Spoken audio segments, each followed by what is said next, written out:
கோவையில் மாணவியை இழுத்து சென்று 3 பேர் கொண்ட கும்பல் பாலியல் வன்கொடுமை செய்த சம்பவம் தொடர்பாக ஒரு அண்மை செய்தியை தற்போது பார்த்து வருகிறோம்.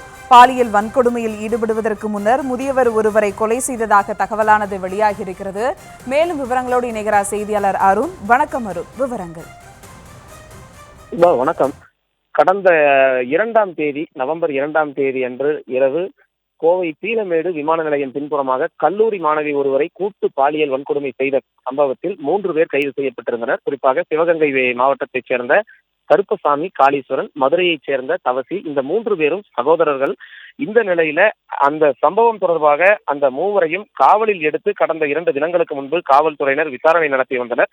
அந்த விசாரணையில் பல்வேறு திடுக்கிடும் சம்பவங்களானது வெளியாகி இருக்கிறது. குறிப்பாக கடந்த 2ஆம் தேதி அன்று அன்னூர் காவல் நிலையத்தில் லட்சுமி என்பவர் தனது கணவர் ஆடு மேய்த்துக் கொண்டிருந்த நிலையில அவரை காணவில்லை என்ற ஒரு புகார் அளித்திருந்தார். அதைத் தொடர்ந்து 5ஆம் தேதி மாலை கோவை கோவில்பாளையம் அடுத்த பெரியாம்பாளையம் பகுதியில் அடையாளம் தெரியாத ஆண் சடலம் ஒன்று மீட்கப்பட்டது. அந்த மீட்கப்பட்ட சடலம் காணாமல் போன தேவராஜ் என்பவரது சடலம் என்பது தெரிய வந்தது. அந்த தேவராஜ் கோவை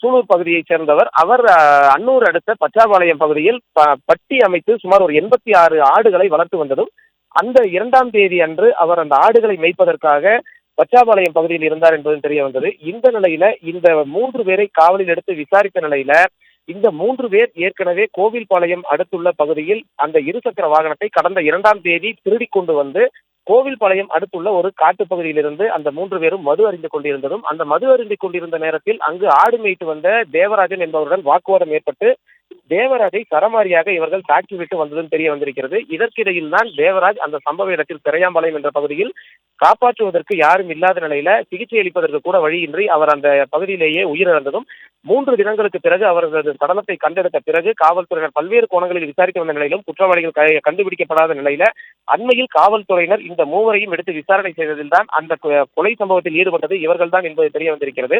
தொடர்ந்து இந்த சம்பவத்திலும் இவர்கள் கைது செய்யப்படுவார்கள் என்று எதிர்பார்க்கப்படுகிறது. ஏனென்றால் ஏற்கனவே இந்த 3 பேரும் கடந்த 3ஆம் தேதி காவல்துறையினரால் சுட்டு பிடித்து தற்பொழுது கோவை மத்திய சிறையில் அடைக்கப்பட்டிருக்கிறார்கள். இந்த 3 பேரும் இந்த கொலை வழக்கிலும் தற்போது கைது செய்யப்பட்டிருக்கிறார்கள். ஏற்கனவே அன்ற சம்பவ தினமான 2ஆம் தேதி அன்று காலையில் கோவில்பாளையம் பகுதியில் இருசக்கர வாகனத்தை திருடி கொண்டு வந்தார்கள். அதைத் தொடர்ந்து அவர்கள் கொலை சம்பவத்தை அரங்கேற்றிய பிறகுதான் இந்த கூட்டு பாலியல் வன்கொடுமை சம்பவத்தில் ஈடுபட்டிருக்கிறார்கள்.